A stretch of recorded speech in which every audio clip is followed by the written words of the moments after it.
ક્યારેક આપણું કોઈ ખોટું કરે ને ત્યારે રાજી થવું, કદાચ એમાં પણ આપણું સારું હોય, એમાંય આપણું સારું હોય.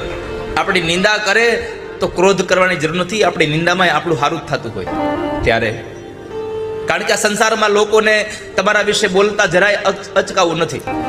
તમારા વિશે જે તે બોલવું હોય એટલે સંસારને મનમાંય નથી. પણ એની વાતને મનમાં લઈને બેસશો તો તમે આગળ નહીં વધી શકો. તમે બીજાનું ધ્યાન રાખવામાં રહો ને તો તમે ત્યાંથી એક ડગલું આગળ નહીં વધો. એટલે તમે તમારું કેમ હાલવાનું છે એનું ધ્યાન રાખો બસ. તમારું ધ્યાન રાખવા વાળા હજી તમારી વાહે પડ્યા, તમે જોજો. કારણ કે એ ન્યાન જ રહે ને. એટલે સંસારમાં ક્યારેય પણ તમારી વાતો થતી હોય એના પર ધ્યાન ન દેશો. કેમ કે એમાં ધ્યાન દેવા જશો તો તમે તમારું મૂળ કામ ચૂકી જશો. कुछ तो लोग कहेंगे लोगों का काम ही है कहना,